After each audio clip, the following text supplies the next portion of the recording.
You know, they say I was born with this condition. The doctor told my mom, "I'm afraid your baby was born with too many feelings."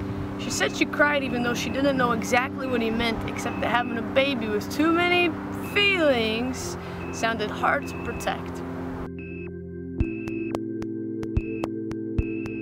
So the first thing that I performed, poetry, it was by accident. I had just moved to Austin, Texas from Mississippi.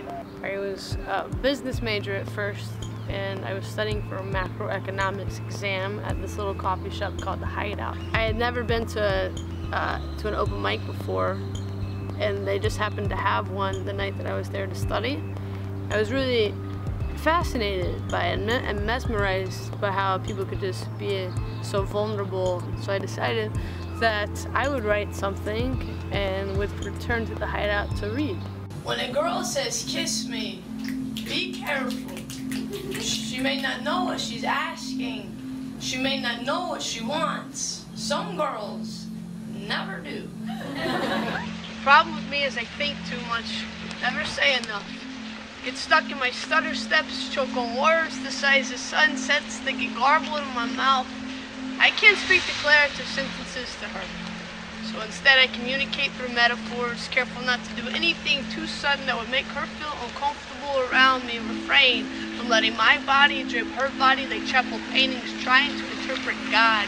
I want people to feel something from my work. I want people to have an emotional, visceral reaction, because that's the purpose of art, I think, is to leave it with a feeling, whether to feel inspired by it, moved by it, emotionally provoked by it. Just the other day I was invited to read at an elementary school a story I wrote about a little lion cub who got in trouble and was made fun of because of who he loved.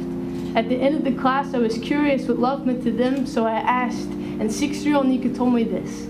She said, "If you want to learn to love better, you should start with a friend you hate." Noelle said, "Love is when you tell someone you like their shirt and they wear it every day." Bobby added, "Love is what's in the room with you at Christmas when you stop opening presents and listen." I think that if we want to make the world a more understanding place, we should stop indoctrinating hate and learn to listen to the wisdom that still comes from those who chew with their baby teeth.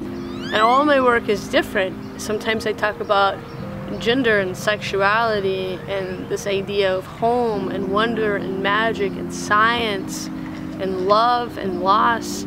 Oh, Marilyn, I know you never asked for your bones. What a shame we made you pay for how your skin stretched over them. Symmetry, we called it, perfect even. You, stitchless beauty, our own American doll.